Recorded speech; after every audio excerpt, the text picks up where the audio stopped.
कोशिका सेल।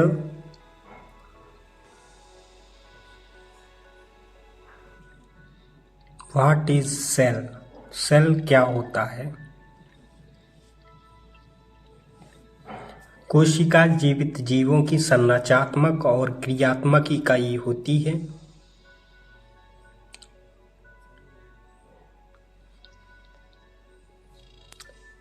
कोशिकाएं मुख्य रूप से दो प्रकार की होती हैं, प्रोकैरियोटिक और यूकैरियोटिक।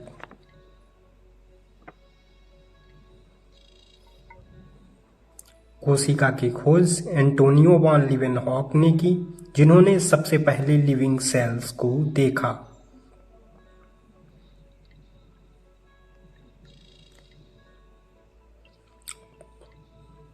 कोशिका में सबसे बाहर की लेयर को सेल मेम्ब्रेन कहते हैं। सेल मेम्ब्रेन कोशिका को एक दीवार, एक बाउंड्री प्रदान करती है, जो कोशिकाओं को चारों ओर से घेरे रहती है और कोशिका द्रव्य को बाह्य वातावरण से अलग करती है। साइटोप्लाज्म कोशिका के अंदर भरे हुए द्रव को साइटोप्लाज्म कहते हैं, जिसमें सारी मेटाबॉलिक एक्टिविटी चलती है और सारे सेल ऑर्गेनेल्स इसी लिक्विड में तैरते रहते हैं। यह कोशिका में होने वाली सारी गतिविधियों का स्थल होता है।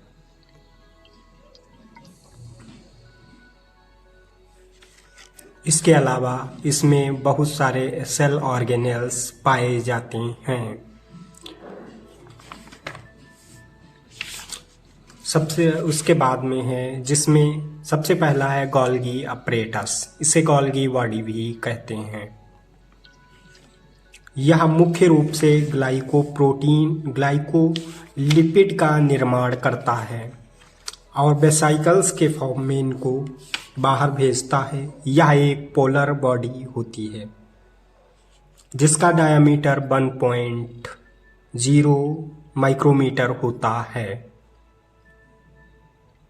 नंबर 2 पे है माइटोकॉन्ड्रिया, जिसे सेल का पावर हाउस भी कहते हैं। सेल माइटोकॉन्ड्रिया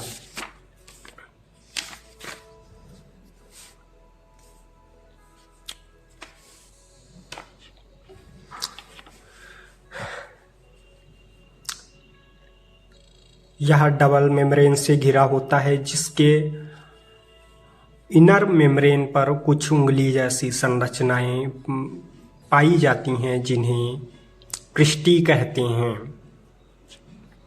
और इसके अंदर मैट्रिक्स भरा होता है, जिसमें क्रेव्स चक्र चलता है। क्रेव्स चक्र वह क्रिया होती है जिसमें एटीपी का निर्माण होता है। इसके बाद में है इंडोप्लाज्मिक रेटिकुलम, जो 2 प्रकार का होता है। सबसे पहला है RER, जिस पर राइबोसोम्स पाए जाते हैं। ये राइबोसोम्स के कण हैं, जो इसीलिए इसकी जो लेयर होती है वो रफ होती है, इसीलिए इसको रफ इंडोप्लाज्मिक रेटिकुलम कहते हैं। फिर है दूसरा SRE, स्मूथ इंडोप्लाज्मिक रेटिकुलम। इस पर राइबोसोम्स नहीं पाए जाते हैं, इसीलिए इसकी जो लेयर होती है वो स्मूथ होती है, इसीलिए इसको स्मूथ इंडोप्लाज्मिक रेटिकुलम कहते हैं। अगला है राइबोसोम्स। राइबोसोम्स को कोशिका का प्रोटीन फैक्ट्री कहा जाता है, जो प्रोटीन का निर्माण करते हैं। mRNA से ये संलग्न होकर प्रोटीन का निर्माण करते हैं। राइबोसोम्स की खोज जॉर्ज पैलाइडे ने 1953 में की थी। ये साइटोप्लाज्म में निश्चेष्ट रूप से तैरते रहते हैं, जो माइटोकॉन्ड्रिया और क्लोरोप्लास्ट जैसे सेल ऑर्गेनेल्स में भी पाए जाते हैं।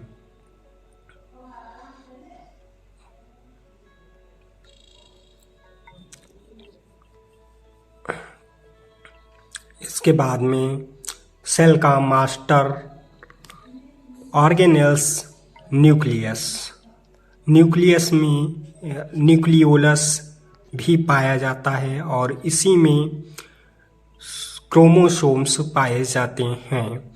न्यूक्लियस की मेम्ब्रेन में कुछ पोर होते हैं जिन्हें न्यूक्लियोपोर कहते हैं।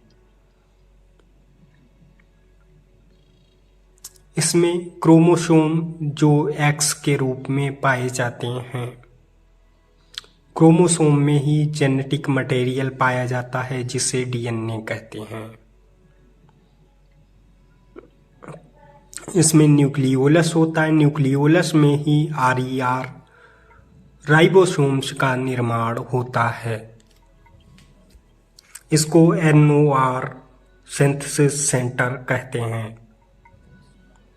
इसके बाद में है क्रोमोसोम्स।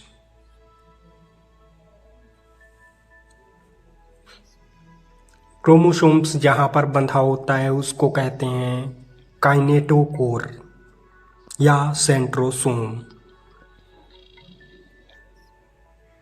ये सेल्स की होने वाली सारी गतिविधि को कंट्रोल करता है। सेल के न्यूक्लियस और सेल का जो स्ट्रक्चर होता है वो साइटोस्केलेटन की वजह से रुका हुआ होता है, जो इसके स्ट्रक्चर को बनाने में सपोर्ट प्रदान करता है। जिस प्रकार मानव बॉडी को जो मानव कंकाल है वो एक संरचना प्रदान करता है, उसी प्रकार सेल ऑर्गेनेल्स जो सेल स्केलेटन है जो माइक्रोबॉडीज से बना है वो भी इसको क्या करता है, एक संरचना प्रदान करता है। एक सेल अपने जीवन की सारी क्रियाओं को कर सकता है, इसीलिए सेल को संरचनात्मक और क्रियात्मक इकाई ऑफ लिविंग बीइंग्स कहा जाता है।